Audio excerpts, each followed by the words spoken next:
we heard from Marek, I think I've been crying.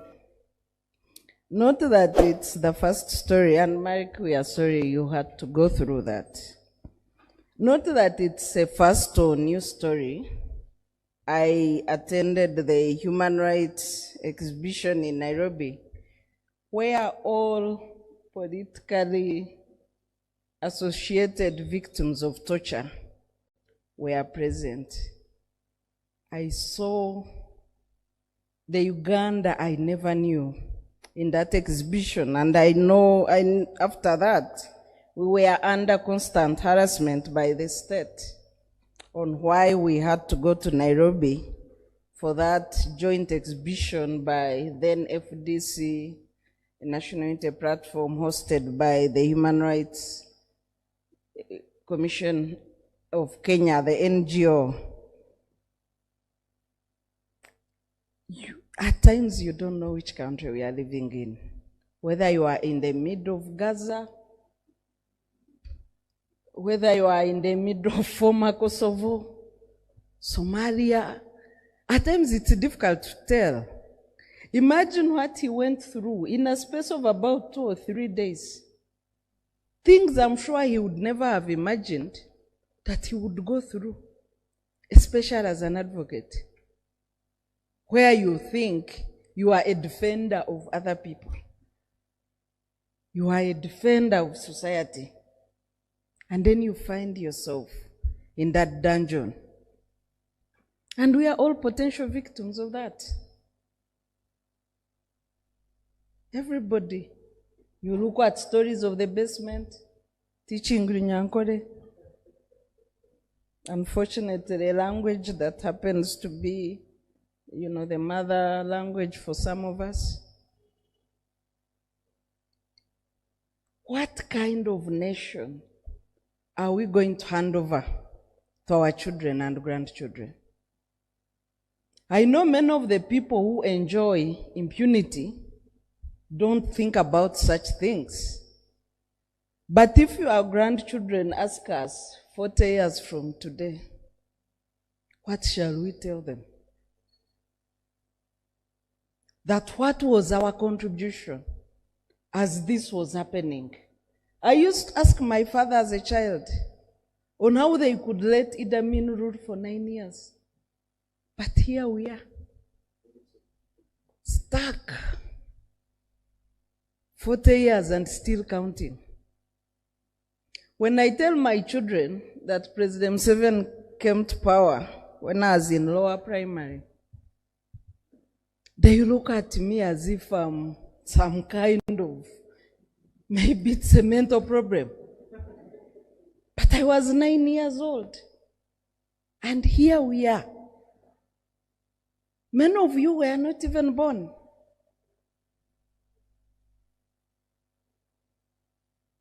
Here we are, stuck in the middle of this desert, democratic desert called Uganda. How do we get ourselves out? When you look at the character, the character of the democratic citizenship of a Ugandan, how do we define it? Who protects a voter? Who protects an ordinary citizen? Because some of these abuses go beyond the electoral period. They go beyond the electioneering. The enforced disappearances in Noob have been continuous since 2020. And Uganda Law Society, a continuous abuse of rights of a particular group of people, according to Article 7 of the Rome Statute, is defined as crimes against humanity. I've been asking your president, why don't you send a reference to the ICC on continuous enforced disappearances for now 5 years and we are still counting? The Rome Statute is very clear. We are a signatory.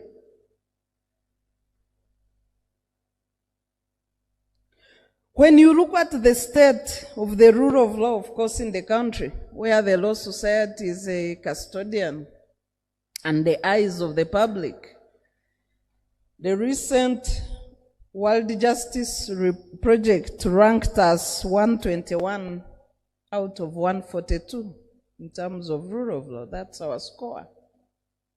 Well explained in that report, the Rule of Law Index. When you check the civic space, the Civicus Monitor, which reports about civic space globally, released the latest report early this year, and Uganda is ranked as regressed in that report. When you check the latest democracy index by the International Democracy and Engagement Assistance IDEA, we are ranked as authoritarian. When you check the Freedom Index by Freedom House, we are ranked as not free. These are global reports. But we know what we go through, and Marik has summarized what many Ugandans are going through in this country. Sometimes you don't need to read these reports. We know what we are experiencing as citizens. We know what we are witnessing. And the question remains, what do we do? What can we do that we haven't done? The elephant in the room is the conflict regarding the role of the army and the role of police in going about their work, and of course the civil-military relations in the country. Article 209 B is very clear. Article 209 is about the functions of the army. It states very clearly that the army can engage or act or collaborate with other civilian agencies in situations of disaster and emergency. When you go to Article 212 D, it says that the police can work and collaborate with other civilian agencies in doing their work. Is the army a civilian agency? No. Does the Constitution, therefore, guide in what circumstances the army can engage in civilian duties, disaster, and emergency? Continuously, the police in this country have made it a habit to hide behind the Constitution in surrendering their duties to the army and surrendering civilians for the slaughter of the army. The army, which is largely partisan, unfortunately, treats opposition, treats media, treats human rights defenders as enemies of the state.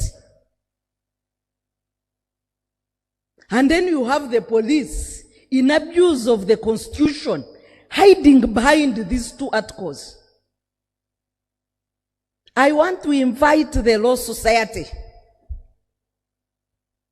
to help us resolve this controversy. Under what circumstances should we be seeing the army on our streets? And if the radical new bar cannot help resolve this controversy, which is at the heart of rule of law matters in this country, then there will be no radicalness in this bar that we love so much. Then we shall not be back on track until we define how the army interacts with citizens of this country. Look at the Agila events in Guru. I've been telling people, because I come from the cattle keeping region, that there is no cattle owner that can subject his cattle to the whipping of civilians we saw in Gulu. Cows are no longer beaten. But the army, using, that stick for keeping cattle, for herding cattle, descends on people, members of the opposition, in broad daylight, beat them on camera, and business goes on as usual. As if we are a normal country. We have been traumatized enough that it's easy to move on. I don't know whether hoping tomorrow will be better or worse, but we all forget the things and move on. How can it be? How shall we get back on track? My sister, how shall we be back on track without resolving the controversy of the army, the impunity of the army in this country?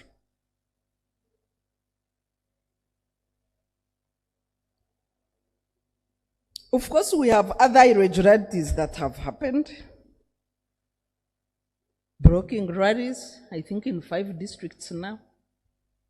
That level of impunity, that you can close a highway, stop a presidential campaign from going to campaign in a gazetted district.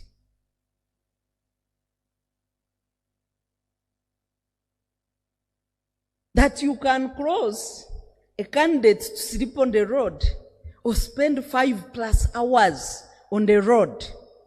During 2021 elections, Electoral Commission was hiding behind COVID, hiding their incompetence behind COVID. But there is no COVID now. I don't know what excuse Justice Byabakama will invent in his incompetence. Of course, we shall not forget his illegal pronouncement that voters cannot stay at a polling station. Also threatening the rights of voters, inviting the army to beat them, and he did say that they would be harvested like grasshoppers. A chair of Electoral Commission. If we were a serious country, he would not be holding that office. But of course we are not.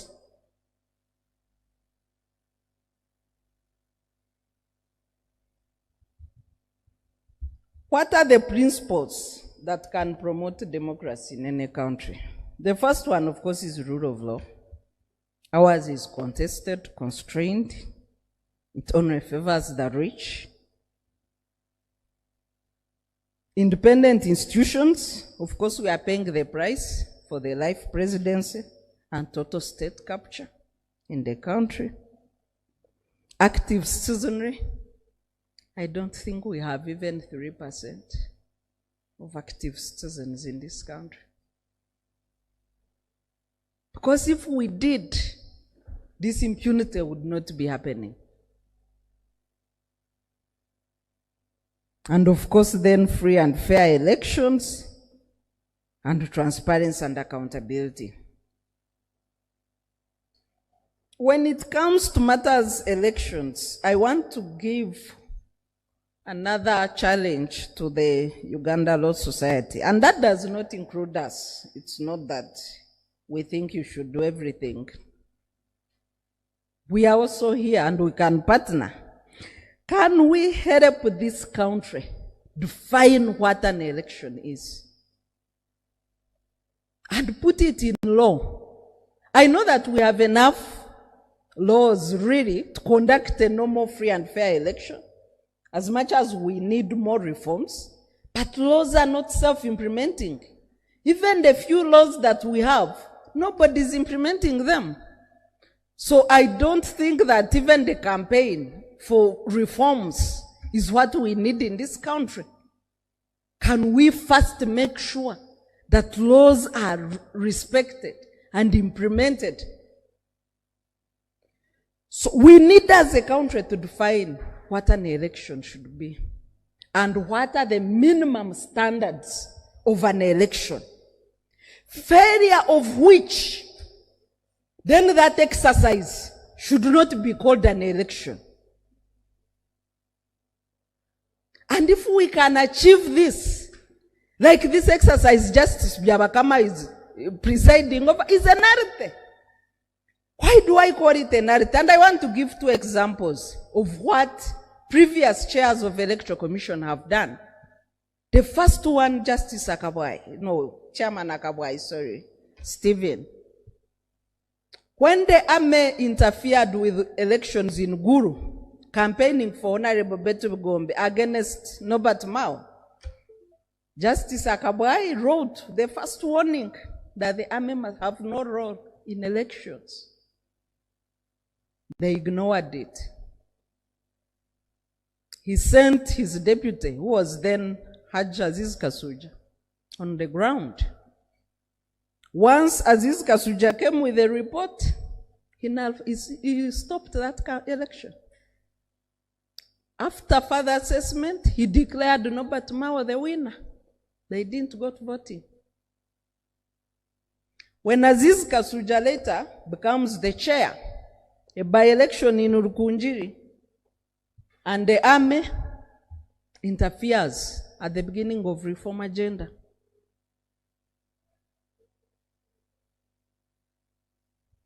He writes to the president, withdraw the army or I cancel elections. And the army was withdrawn. But here we are with a justice of constitutional court that cannot exercise his powers to deliver a credible election in Uganda. So we need to define minimum standards for an election so that when the army comes in and beats people in Gulu, that whole exercise is nullified. And if time runs out, then the current president leaves office and the vice president takes over, like the Constitution provides. We need to move to that level to deal with the impunity of the army in our elections, to deal with characters who vulgarize democracy in this country.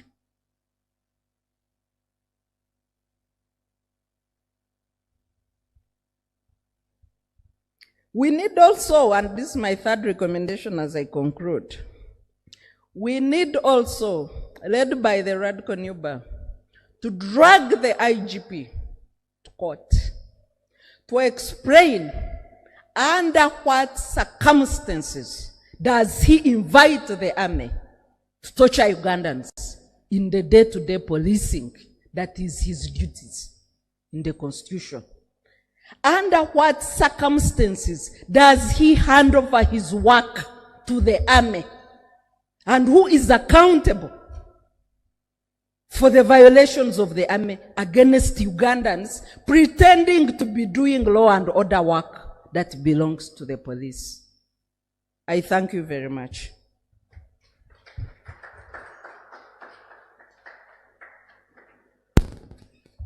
Very vocal, very biting, very direct, very unfiltered, and not caring what else anyone else thinks, because that is the role of such an individual, very respected and assertive. Thank you so much, Doctor, for the very deep discussion. Very short, but entailing.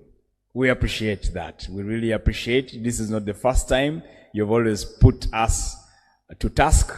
You've always asked us to do the things that you know within the power we have, we can do. And we continue to receive the challenge.